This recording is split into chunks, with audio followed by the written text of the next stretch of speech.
नबी अलैहिस्सलाम फरमाते हैं कि ईशा की नमाज के बाद मैं काबा के करीब हतीम में सोया हुआ था। नींद और बेदारी की बिल्कुल दरमियानी हालत में था कि मुझे एक आवाज़ सुनाई दी कि जैसे कोई मेरी तरफ इशारा करके बातें कर रहा हो। मैं उठ गया, लेकिन वहाँ कोई भी नहीं था। फिर किसी ने मेरा पाँव हिलाया और मैंने दोबारा उठकर देखा, लेकिन इस मरतबा भी वहाँ कोई नहीं था। एक बार फिर ऐसे ही हुआ और तीसरी मरतबा मुझे जिब्राइल नजर आए कि जिन्होंने मुझे अपने साथ चलने का कहा। मुझे कहीं ले जाया गया और मेरे सीने को एक बार फिर से शक किया गया। मेरे दिल को निकाल कर उसे जमजम के पानी से धोया गया और जिब्राइल एक बार फिर से मेरे सामने आए और इस मरतबा उनके साथ सफ़ेद रंग का एक जानवर था कि जो गधे से बड़ा मगर खच्चर से छोटा था। उसके दो पैर भी थे कि जो पिछली टांगों के ऊपर थे, और जब वो उन्हें नीचे करता तो वो पैर उसकी पीढ़ियों तक आ जाते थे। ये वो जानवर था कि जिस पर कदीम अंबिया सवारी किया करते थे और मुझे भी उस पर सवार होने का कहा गया, लेकिन उस पर बैठने में मुझे मुश्किल हो रही थी क्योंकि वो जानवर तेज़ी से अपने छोटे कानों और अपनी दुम को हिला रहा था, अपने पैरों से ज़मीन को कुरेद रहा था। कि जिब्राइल ने उसे रोका और कहा कि ठहर जाओ, तुम पर एक ऐसा सवार बैठने वाला है कि जैसा इनसे पहले आज तक कभी नहीं बैठा। और अचानक उस जानवर की बेचैनी खत्म हो गई। मैं उस पर बैठा और हमारा सफ़र शुरू हुआ। वो जानवर इतनी तेज़ी से उड़ रहा था कि जहाँ तक नजर जाती वहाँ तक उसका अगला कदम पड़ता था।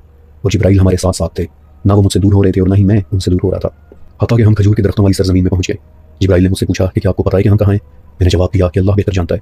तो बोले कि यहाँ नवाफिल अदा करें, आप यसरब में खड़े हैं, यहीं पर आपको करार दिया जाएगा। नवाफिल के बाद हम फिर से रवाना हुए और इस मरतबा फिर से एक नई जगह पहुंचे। जिब्राइल ने मुझे वहाँ भी नवाफिल पढ़ने का कहा और पूछा कि क्या आप जानते हैं कि आप इस वक्त कहाँ हैं? मैंने फिर से वही जवाब दिया कि अल्लाह बेहतर जानता है। जिब्राइल ने कहा कि आप उस दरख्त के करीब हैं कि जहाँ अल्लाह ताला ने मूसा इब्न इमरान से कलाम किया था। मैंने वहाँ भी नवाफिल अदा किया और हम फिर से अपने सफ़र पर रवाना हुए। रास्ते में हम एक ऐसी जगह से गुजरे कि जहाँ मैंने मूसा अलैहिस्सलाम को कब्र में खड़े होकर नमाज पढ़ते देखा। और इस मरतबा जब हम अपनी नई मंजिल पर पहुंचे तो दूर से मुझे महलात नजर आने लग गए और मुझे बताया गया कि ये बैतुल्लाह है, वो जगह कि जहाँ ईसा इब्न मरियम पैदा हुए थे। मैंने वहाँ भी नवाफिल अदा किया और फिर हम आगे की तरफ चले और मैंने देखा कि एक बूढ़ी औरत है कि जो मुझे अपनी तरफ बुला रही है और कह रही है कि मोहम्मद मेरे पास आइए। उस औरत ने अपनी आस्तीनें ऊपर चढ़ा रखी थी। उस पर वो तमाम जीनत और खूबसूरती चढ़ी थी कि जो एक औरत के जिस्म पर हो सकती है, लेकिन उसके सर पर कोई चादर नहीं थी। उसने मुझे दोबारा कहा कि मैं आपसे इल्तिजा करती हूँ कि मेरे पास आइए, मगर जिब्राइल ने मुझे कहा कि या रसूल अल्लाह चलते रहिए, ये दुनिया है कि जो आपको अपनी तरफ बुला रही है और इसकी उम्र बस उतनी ही बाकी रह गई है कि जितनी इस बूढ़ी औरत की।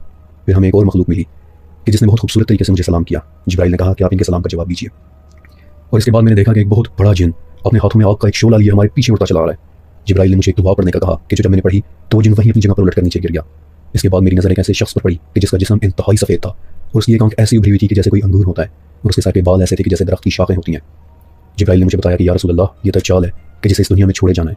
इसके बाद हम बैतुल मक़दिस पहुंच गए और वहाँ पहुंचकर जिब्राइल ने बुर्राक को, उस सफ़ेद जानवर को, एक ऐसे कड़े के साथ बांध दिया कि जहाँ अंबिया अपनी सवारियाँ बांधा करते थे। और मैंने देखा कि बैतुल मक़दिस में अंबिया की एक अजीम जमात आई हुई है। मैंने देखा कि मूसा अलैहिस्सलाम उस जमात में भी खड़े नमाज़ पढ़ रहे हैं और मैंने अंदाज़ा लगाया कि वो एक बहुत मजबूत जिस्म और घुंघराले बालों वाले जवान है, बिल्कुल वैसे कि जैसे शिनवा कबीले के लोग होते हैं। मेरी नज़र अचानक ईसा इब्न मरियम पर पड़ी और मुझे लगा कि जैसे उनकी शक्ल उरवा इब्न मसूद सक़फ़ी से मिलती जुलती हो। मैंने फिर नज़र दौड़ाई तो मुझे इब्राहीम अलैहिस्सलाम नज़र आए कि जिनकी शक्ल सबसे ज़्यादा मुझसे मिलती थी। उस वक्त वहाँ आदम से लेकर उनके बाद भेजे गए तमाम अंबिया मौजूद थे और फिर उन तमाम अंबिया ने मेरी इमामत में नमाज़ अदा की। मुझे शदीद प्यास का एहसास होने लगा और जवाब में मुझे 2 बर्तन पेश किए गए कि जिनमें से एक बर्तन में दूध था और दूसरे बर्तन में शहद। मैंने दूध पी लिया और जब पीकर फारिग हुआ तो देखा कि सामने एक बूढ़े बुजुर्ग बैठे हैं कि जिन्होंने जिब्राइल अलैहिस्सलाम से कहा कि जिब्राइल आपके साथी ने फितरत का इंतखाब